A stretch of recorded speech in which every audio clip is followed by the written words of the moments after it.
The map room smelled of stale smoke and cold coffee, a low ceiling pressing down on the cluster of officers hunched over Holland. Green-shaded lamps cast islands of light over rivers and rail lines, while the rest of the bunker lay in a soft darkness, broken only by the occasional clack of a typewriter and the muffled ring of a telephone in another corridor. It was the night of 17th of September 1944, and for a moment the Western Front seemed almost quiet. Major Keller ran a thumb along the line of the Maas and the Wall, tracing the little black symbols that marked bridges, nodal points, road junctions. Someone behind him chuckled, a dry, dismissive sound. Another report had just arrived from a nervous flak battery further west, babbling about hundreds of aircraft and possible airborne landings. Hundreds! Oberst Hartmann snorted, exhaling cigarette smoke over the map. Every time they see 3 C-47s in a cloud, it's hundreds, and paratroopers everywhere. They dropped some commandos in Normandy, and now every farmer with a flashlight is an invasion. A few officers laughed with the tired cruelty of men who had seen too many false alarms. The war, they believed, had taught them to separate real threats from ghosts. Far above that same map, the night sky over England vibrated with engines. The C-47s flew in long, disciplined columns. Navigation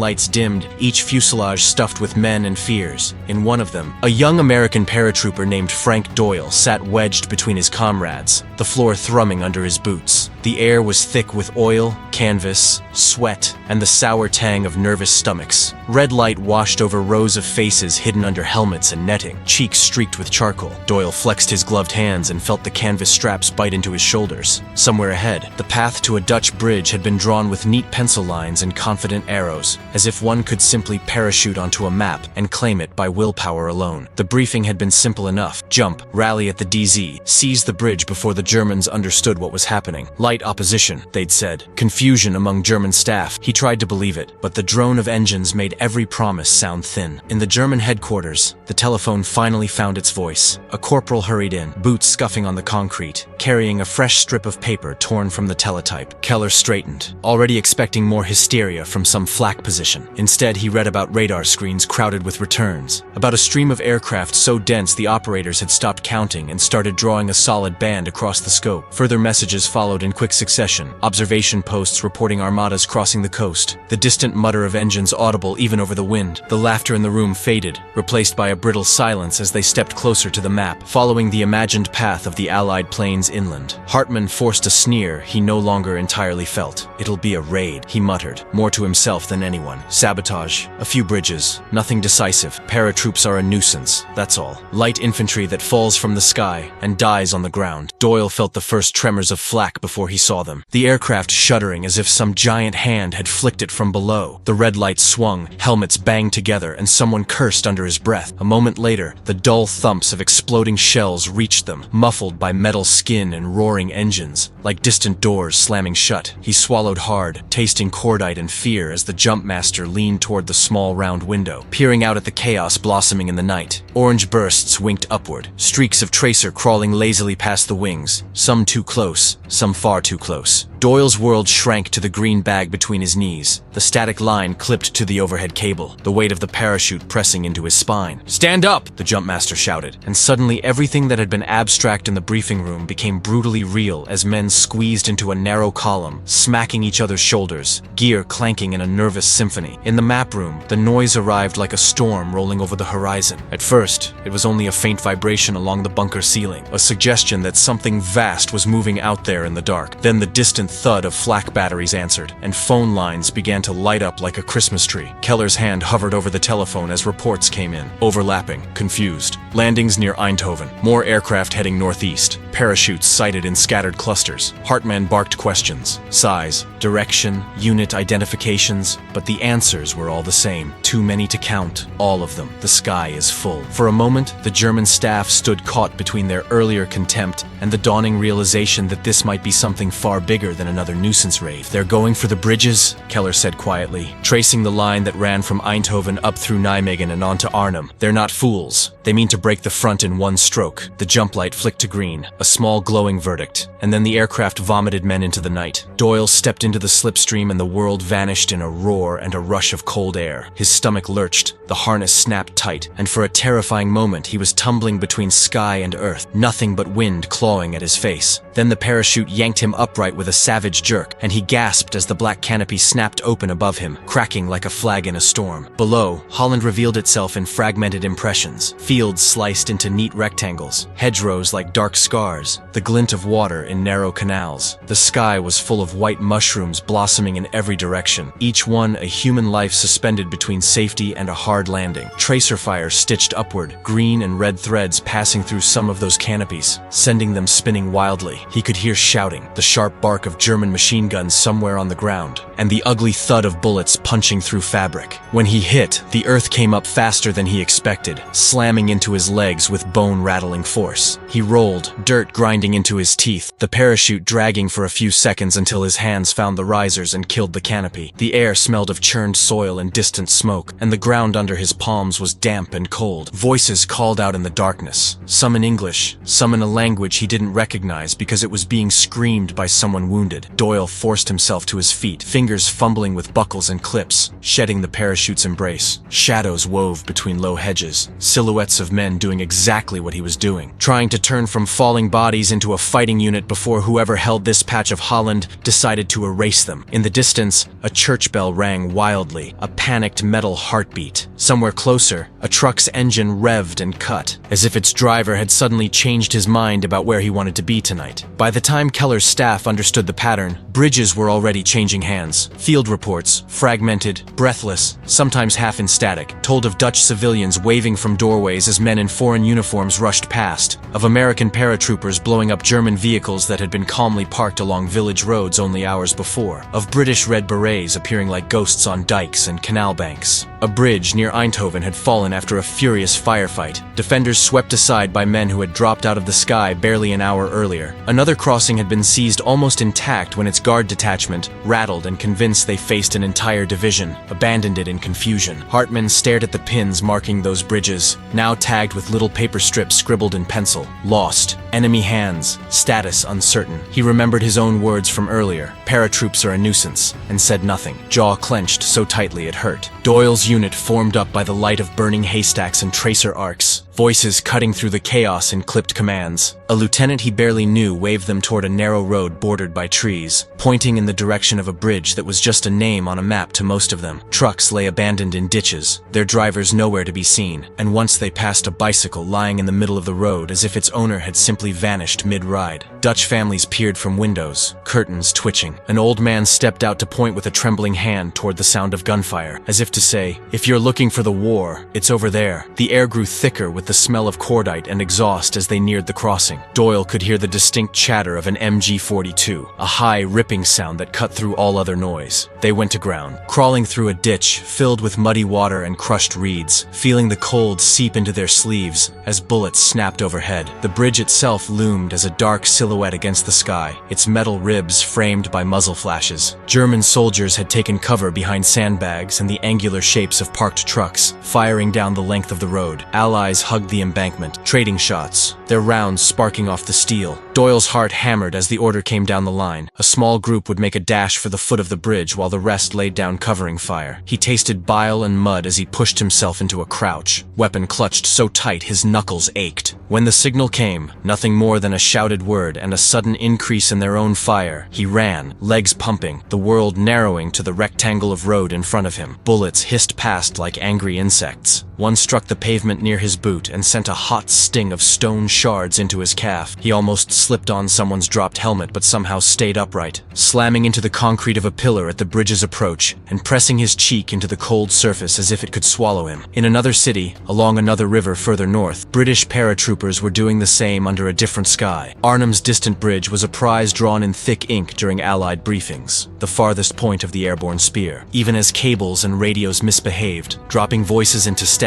small groups of red beret men were already fighting their way into the town, weaving between brick houses that smelled of dust and plaster. Some would reach the northern ramp of that great arching bridge and dig in, holding it with stubborn, almost impossible courage. But Keller and his staff did not yet see those details. They saw only pins on the map, and those pins were marching rapidly along the corridor that ran from the Belgian border to Arnhem, an improbable straight line of ambition. It was as if someone had decided to sketch a highway to the Ruhr with red pencil, and dared the war to disagree. The German reaction, once the shock wore off, was as fierce as it was belated. Hartmann's contempt had burned away, leaving only professional alarm. He sent panzer units toward the threatened crossings, ordering ad hoc battle groups to form from whatever was at hand. Training units, convalescents, rear echelon drivers suddenly turned into infantry. Messages rattled through the wires to SS formations resting in Holland after the mauling in Normandy. These were not men inclined to see paratroopers as a nuisance. They understood all too well what lightly armed troops could do when given the right objective and a few critical hours. Still, each time Keller looked up from the latest report, another bridge was marked with a note that made his stomach sink. Enemy controls southern end. Charges removed. Our forces blocked several kilometers south. The line of blue that had once represented German control of the rivers was now fractured, like glass struck by a hammer. By dawn, Doyle's world had contracted to a few hundred meters of concrete, railings, and smoke. The bridge his unit had fought for now lay in Allied hands, though hands felt too clean a word for the reality underfoot. Spent casings rolled lazily in the morning breeze. A truck burned near the entrance, its tires sagging, flames licking at the cargo bed, sending up a greasy column of smoke that smelled of rubber, and something else he tried not to name. German bodies lay twisted where they had fallen, some half hidden behind barricades they had built only hours before. Doyle stepped past one carefully, boots crunching on broken glass, the weight of the captured bridge pressing down on him. They'd done it. Against flak, machine guns, and the gnawing sense that someone had badly underestimated how hard this would be, they'd taken the crossing in what felt like no time at all, and also an eternity. The triumph was real but fragile as engineers hurried forward to search for demolition charges. Cutting wires and tossing useless detonators aside, the distant rumble of engines announced the next chapter. The British tanks of XXX Corps were supposed to race up this route, crossing each bridge in turn like beads on a string. The plan had been audacious, almost beautiful in its simplicity. Airborne troops grab the bridges, the ground forces drive straight through, and the war is shortened by months. In the cramped headquarters, though, Hartmann jabbed a finger at the same route and snarled that it was insane. One road, he said. One single elevated road, bordered by flat, soggy fields that would turn any vehicle that left it into a static target. If they could break that road in just one place, if they could recapture just one bridge or blow it at the right moment, the whole Allied advance would pile up in confusion. At Nijmegen, the battle for the Great Bridge unfolded with a different rhythm and a different cost. There, 82nd Airborne paratroopers faced not only the entrenched German defenders at the crossing itself, but also the stubborn realities of timing and coordination. Hours mattered, and they were slipping away like sand through a clenched fist. When armored support did not arrive as quickly as planned, when attempts to seize the bridge from the southern side bogged down in fierce resistance, a desperate decision was made, a river crossing under fire, in flimsy boats, to hit the defenders from behind. Men who had fallen from the sky now climbed into assault craft that looked more suited for a summer lake than a combat river, oars creaking as they pushed into the cold, swift current. German machine guns raked the water, splintering wood and flesh. Paddles were dropped and quickly seized by other hands, because turning back was worse than pushing forward. On the far bank, those who made it up the muddy slope attacked with a ferocity sharpened by the knowledge of how close failure lurked. News of Nijmegen reached Hartmann's headquarters in fragments that gradually resolved into a grim picture. First, reports that the Americans had taken the smaller bridge at grade. Then that they were pressing hard for the big road bridge. Next, rumors that some madness involving boats and direct assaults across the Waal had actually worked. Finally, confirmation. The Nijmegen bridge was in Allied hands, at least for the moment, with German forces falling back under pressure from both sides. Keller watched Hartmann's face as the Oberst digested this. They took that? Hartmann asked, half to himself. In hours. He remembered standing over the map the previous night, laughing at the idea that lightly armed paratroopers could walk into this defended river landscape and pull the teeth out of it. Now, the teeth were gone, and the jaws were still trying to remember how to bite. Doyle heard about Nijmegen only in snatches, passed from mouth to mouth among men who were too busy holding their own corner of Holland to see the bigger picture. What he did see were the consequences. Columns of German prisoners trudging south past their positions, guarded by exhausted paratroopers whose uniforms were stained with sweat and mud. He saw Dutch civilians emerging cautiously from hiding, bringing water, bread, sometimes flowers, their eyes bright with a mixture of relief and fear. They thanked the men who had fallen from the sky, touching their sleeves, pointing toward radios and whispering that maybe, just maybe, this meant the war would really be over by Christmas, as rumors had promised. Doyle smiled when he could and nodded when he couldn't, but inside he felt something twisting. The plan seemed perfect when drawn on a board. Out here, every hour it counted on was purchased with lives. Further north, around Arnhem, those hours were bleeding away even faster. British airborne troops, dropped miles from their objective and hampered by communications failures, faced German resistance that was far stronger than Allied intelligence had predicted. 2 SS Panzer divisions, barely resting from Normandy, had been refitting in the area, their crews and staff officers jolted from their respite by the thunder of Allied aircraft overhead. These were not garrison troops or second-line units. They were veterans who understood shock, surprise, and the necessity of immediate, ruthless counterattack. While small groups of British paratroopers managed to reach the northern end of Arnhem Bridge and dig in, achieving a localized version of the same miracle Doyle's comrades had performed further south, the German response coiled around them like barbed wire. In Keller's map room, Arnhem became a cluster of arrows and circles, marked heavy fighting, enemy pocket, counterattack in progress. Hartmann stared long at that section of the map, fingers tapping an unlit cigarette against his palm. Here, he thought, was where contempt had almost cost them everything. If they had taken the first report seriously, if they had believed from the beginning that the Allies would try something this bold, perhaps they could have arranged their defenses differently, drawn their reserves tighter around the bridges. Instead, they were improvising, throwing hastily assembled forces at a situation that had been designed to unfold in hours, not days. Even their successes bore the stamp of scrambling haste. "We mocked their paratroops," he said quietly to Keller, voice stripped of bravado. "Now we fight to undo what that mockery bought them." For the men in the ruins of Arnhem's houses, that fight was immediate and personal. British paratroopers fired from shattered windows and behind garden walls, their positions steadily squeezed by German armor and infantry moving through side streets and alleys. The soundscape was a constant, grinding roar. Tank engines, the crash of artillery, the high whine of incoming shells that sent everyone diving for cover in basements that smelled of damp earth and broken plaster. Civilians huddled in cellars while unfamiliar voices shouted above them, sometimes in English, sometimes in rough German, sometimes in the flat crack of Gestapo accent Dutch. The bridge, visible from some vantage points, seemed tantalizingly close and infinitely far at the same time. It had been taken, in a sense. Its northern ramp was held, but unlike at Eindhoven or Nijmegen, the promised relief never arrived across its span. Doyle's part of the story bent toward fatigue. The bridges they had grabbed remained in their hands, reinforced now by heavier weapons and proper vehicles. Yet the sense of early victory had dulled into a grinding defense. German forces probed and counterattacked, sometimes with tanks, sometimes with infantry crawling along ditches and hedgerows. The air struck him as perpetually smoky, permanently tasting of burnt fuel. He slept in snatches under the belly of a commandeered truck, waking to the thud of distant guns and the rumble of British armor heading north, always north, toward that last stubborn arch over the Rhine. News filtered back that it was slow going, that the single road the tanks used was constantly under fire, that a wrecked vehicle here or an ambush there could halt the entire column for precious hours. "We gave them the bridges," someone near Doyle muttered one night, staring into a small, carefully shielded flame as he lit a cigarette. "But the road is killing us." In the German headquarters, a different sort of fatigue set in. They were fighting against the momentum their own arrogance had gifted the Allies. Each bridge seized in hours meant an obstacle they could no longer simply destroy at leisure. Each crossing that changed hands intact meant the enemy's tanks could roll over it instead of pausing to bridge a gap or find a ford. Yet the very boldness of the Allied plan also exposed its narrowness. Hartmann pored over aerial recon photographs, tracing the slender umbilical of the highway with his finger. If they could choke it, if they could hold Arnhem long enough to turn that airborne spearhead into a stranded, isolated wound, they might yet transform disaster into opportunity. Reports from the field suggested their counterattacks were doing just that, demolishing lead tanks, shelling the roadway, forcing engineers to work under fire while paratroopers and tankers alike cursed schedules that no longer matched reality. As the days passed, the contrast between what had happened in those first hours and what unfolded afterward became the defining rhythm of Operation Market Garden. Bridges that had indeed changed hands with shocking speed now represented both the daring of the plan and the limits of what nerve could achieve against logistics, terrain, and opposition that refused to collapse on cue. For the Allied soldiers who had grabbed them, the initial astonishment on German faces was a memory shared in quiet conversations. The guards at a checkpoint, who had refused to believe paratroopers were behind them until a grenade proved it. The stunned prisoners whose first question was always, "How many of you are there?" As if numbers could explain how their world had flipped so quickly. For the German staff, the hours spent underestimating those same men echoed in every urgent order and every hastily assembled counterattack. Doyle eventually left Holland with a stubborn limp and a series of memories he never quite sorted into victory or defeat. He remembered the bridge they'd taken, the feeling of standing on its span at sunrise, seeing the river slide beneath him like a living thing. He remembered Dutch Polish children waving as convoys rolled past, then later, Dutch families crying quietly as news of Arnhem's failure seeped into liberated villages. He remembered the night someone whispered that the war would not end by Christmas after all, that the front had stabilized again, that the great dash through Holland had turned into yet another series of hard, incremental pushes. Years later, when he saw photographs of that bridge, neatly framed in history books, he would still smell the smoke and the wet concrete, hear the ricochet of bullets, and the barked commands in languages